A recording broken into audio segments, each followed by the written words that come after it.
samotným Antoniem Gaudím z Park de Güell v Barceloně. Gaudí mě zaujal hlavně proto, jak pracoval s odpadním materiálem a jak ho přetvářel v něco krásného, co vlastně dnes inspiruje tolik lidí po celém světě. Nejvíce mě zaujala téma mozaika a právě s ní i tento ještěr salamander, a proto jsem si vybrala toto téma.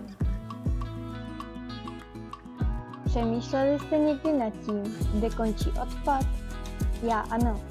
Vídám ho skoro pořád, ať už je ve vodě, na ulici nebo na chodníku. To jsem se ale rozhodla změnit.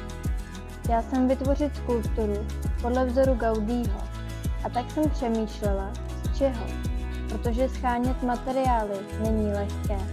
A tak jsem se začala poohlížet po stavbách v okolí. Poptala jsem se a nakonec jsem získala část montážní pěny, sádru a tmel.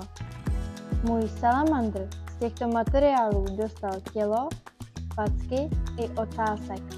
A přišlo na řadu nastříhání kousků plastů z PET lahví a dobarvení některých částí.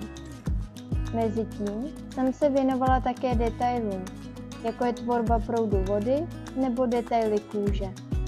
Nakonec jsem vše sjednotila. Spojila tělo, přidala šupiny, zahladila tmelem a postavila ho na podstavec. A to je konec. Díky mému odhodlání a trpělivosti vám právě dnes můžu ukázat mého salamandra.